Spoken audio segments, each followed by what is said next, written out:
बहुत सारी लड़कियों की ना जल्दी शादी कर देते थे, होता था ऐसा।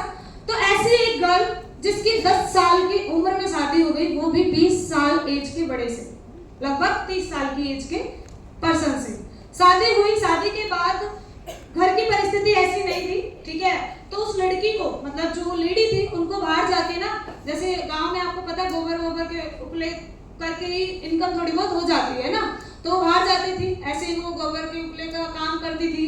तो उस टाइम पे ना जब वो वहां जाती थी, बहुत सारी लेडीज जाती थी, तो वहां पर उनका बहुत शोषण होता था, ठीक है। तो इस चीज को देख के ना बहुत ज्यादा वो रहती थी परेशान कि कब तक मेरी जिंदगी में ऐसा चलता रहेगा, शोषण होता रहेगा। तो इस बात पे उसने आवाज उठाई, क्या हम लेडीज से शोषण कराने के लिए मतलब पैदा हुए हैं क्या? तो इस बात पे जब उसने आवाज उठाई, तो उसके बाद बहुत सारे गांव वालों ने भी उस पर उंगली उठाई कि आज तक तो कोई हुआ नहीं, बेटी ये कैसे हो गई, जैसे या नो। उसके बाद उनके हस्बैंड ने भी उनके ऊपर बहुत रोक टोक की। जब वो 20 साल की एज में आई तो शी वॉज प्रेग्नेंट। तो उस टाइम पे उनके हस्बैंड को लगा कि नहीं, ये गलत काम करके प्रेग्नेंट हुई है।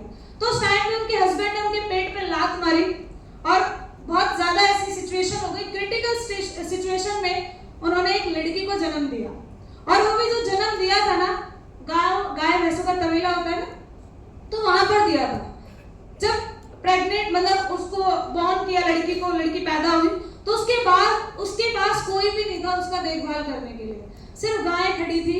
और गाय भी बस थोड़ा बहुत उसका साथ दे रही थी कि कोई इसके बच्चे पे पैर ना रख दे। यस।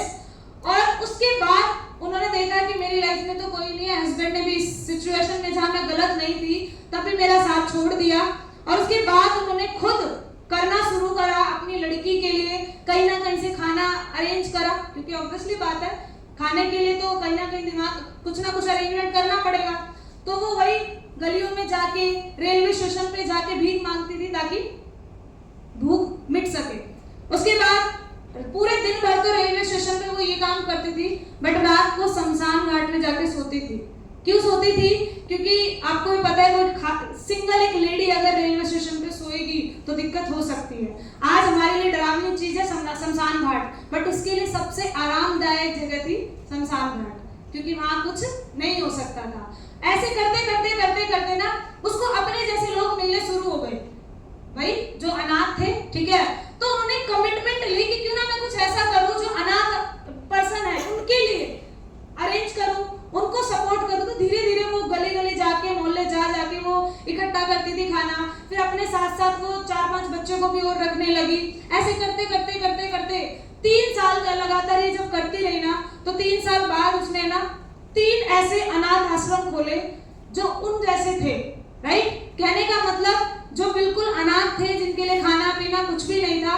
तो उसका सोचो, शुरुआत में बस इतना माइंडसेट था कि पहले मैं अपना कर लूं, बट धीरे धीरे करते करते कसम खाई कि नहीं, अब कुछ ऐसा करके दिखाना है जिससे मेरा नाम हो। और उन्होंने 3 अनाथ आश्रम भी खोले। अभी तक वो 2000 बच्चों को सिर्फ पाला नहीं, एजुकेट कर चुकी है। आज उसके पढ़े एजुकेट करे हुए डॉक्टर्स भी बन चुकी है, आईएएस भी बन चुकी है, बड़ी बड़ी पोजीशन भी हासिल कर चुके हैं। और उनका नाम है सिंधु ताई, ठीक है।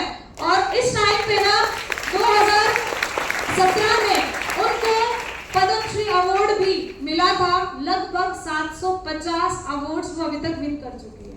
किस वजह से? सिर्फ एक वजह से, सिंगल फोकस, कि चाहे किसी ने छोड़ दिया बट खुद अपने आप को नहीं छोड़ना। और सोचो यहाँ पर कितनी बड़ी चीज हुई, उसके बावजूद भी उन्होंने अपने हार नहीं मानी, बल्कि अपने माइंड सेटअप को और बड़ा बनाया। तो फर्स्ट जो टॉपिक है मैं बिल्कुल बोलना चाहूंगी, चाहे जीवन साथी कुछ टाइम के लिए रूठ जाए, रूठने दो, क्योंकि